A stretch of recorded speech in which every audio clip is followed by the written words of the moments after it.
Time now for today's focus report, for which we head to Burma. Now, the Rohingyas are considered by the UN as the world's most persecuted minorities. Their problems largely ignored by the rest of the Burmese population. Well, one Rohingya Muslim told France 24 that soldiers arrest all males over 10, and if there are no men, they instead rape the women. Well, the army says they're cleaning up, but the population says they're actually causing the violence. France 24's Clovis Casali sent us this report. At the end of this discreet alley lies Rangoon's only Rohingya mosque. It's named Rakhine after the state where these men come from, Muslims on their guard. Look, they removed the letters that formed the name of our mosque. We've now put up a CCTV camera. I've been told monks did that. People were saying there should be no Muslims in Rakhine State. Sorry, but it could be dangerous for us if I say more. The Rohingya Muslim ethnic group faces widespread discriminations in a country dominated by Buddhists. The United Nations say it's the world's most persecuted minority. Close to 1 million Rohingya live in the Rakhine state in difficult conditions and deprived of the right to move freely.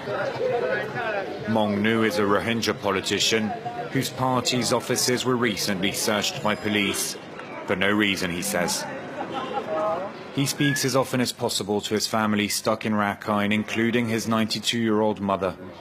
He's extremely worried with the army carrying out a large-scale offensive after a police unit suffered a deadly attack in October.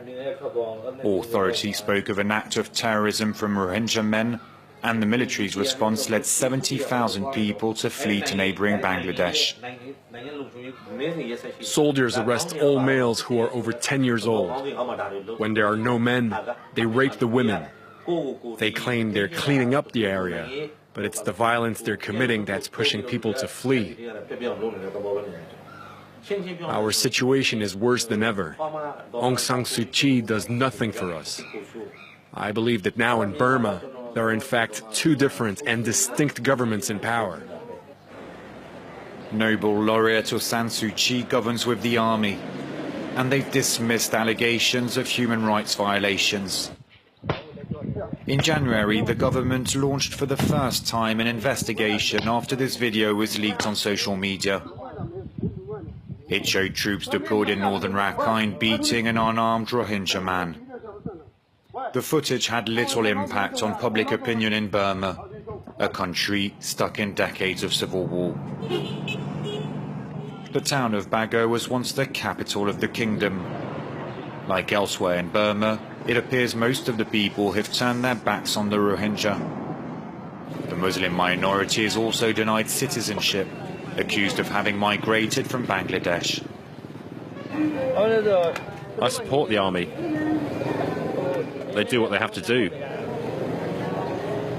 If these people don't want peace, then the army just has to fight until the end. While we film, undercover policemen head towards us, as well as the regional chief of the Ministry of Information. He insists on taking a picture of our press cards and then accepts to talk about the Rohingya. Well, you know, our country still has a limited knowledge about human rights. That's why we shouldn't use that framework when looking at possible violations. We're still learning. Minutes later, during an interview in a different part of town, the immigration police stops us. Our Burmese colleague answers their questions.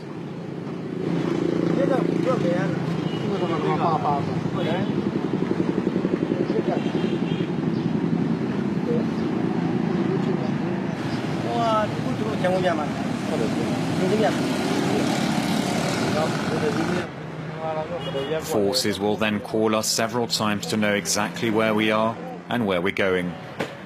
Authorities appear increasingly keen to monitor the work of journalists in Burma. It remains impossible to travel to northern Rakhine, where events sparked criticism from abroad.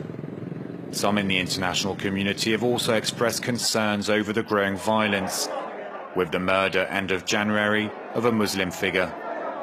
Suu Kyi was a prominent lawyer close to the ruling NLD party. He was shot by a hitman outside Rangoon's airport, and thousands from all communities gathered for his funeral. For all of us in this country, Suu Kyi was a guide on the road towards democracy. That's why we just all feel so sad.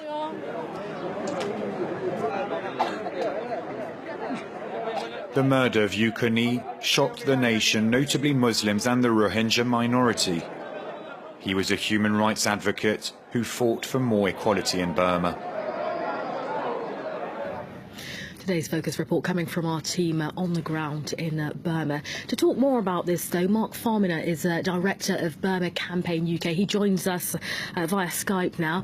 Mr. Farminer, thank you very much for speaking to France 24.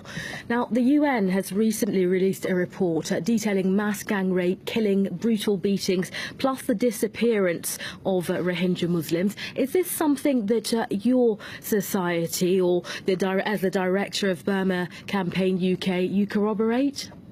Yes, this is consistent with the reports that we've received and other human rights organisations have received, and many media who've managed to interview some of the Rohingya who fled to neighbouring Bangladesh. It's just incredible stories of horrific cruelty, of children having their throats slit when they're trying to protect their mother from rape, of families being burned in their homes. And the UN report has found that over half of the women they interviewed had experienced rape or sexual violence. So sexual violence, then, we could say being used as something as a weapon of war more and more. It is, and this is consistent with what the Burmese army has been doing for decades against other ethnic minorities in the country. So there's a pattern that this is how the Burmese army operates. It targets civilians, it burns villages, they use rape as a weapon of war, they execute people arbitrarily and torture them as well. What we're seeing here, the UN have said could be possible crimes against humanity, yet we're seeing a surprising lack of any strong response from the international community.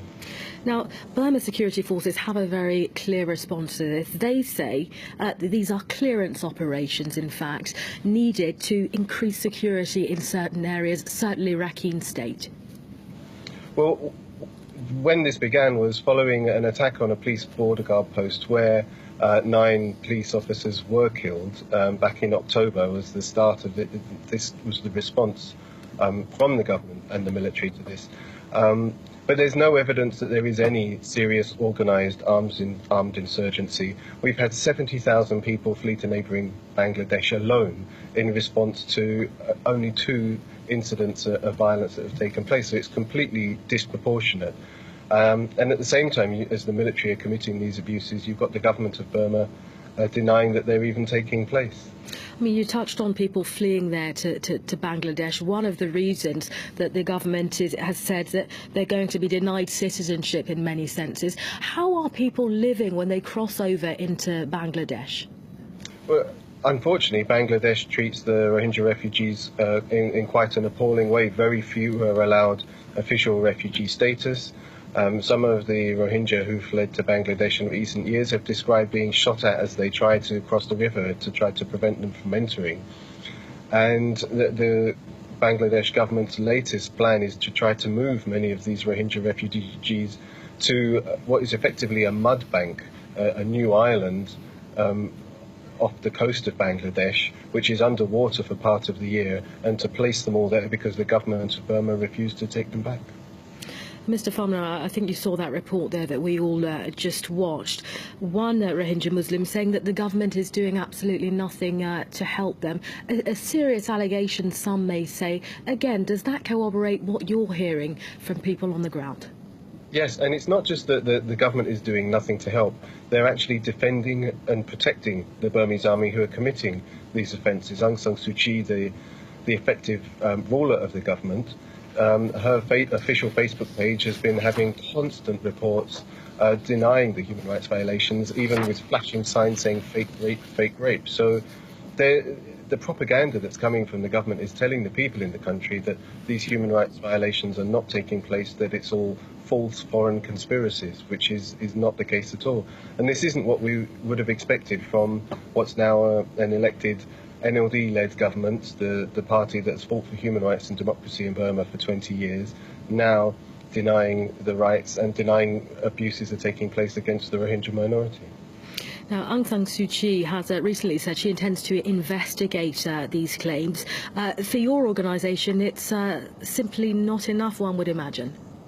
Well, the investigation that she has created into these human rights violations has already published an interim report which said there's no evidence of these human rights violations, that they can't be substantiated. And it's led by a former general who himself has been linked with multiple human rights violations. So it has no credibility at all, which is why we're saying that we now need to see the United Nations establish its own independent commission of inquiry. The UN High Commissioner for Human Rights has just today come out and saying that this is what's needed. We can't rely on the government of Burma or the military to investigate these abuses. It needs now to have an independent international investigation, and we need to see the US, the European Union and other international organisations starting to come on board, because so far their response has been virtual silence on this issue. OK, Mark Farmaner, you're Director of Burma Campaign UK. Thank you very much for your time this afternoon.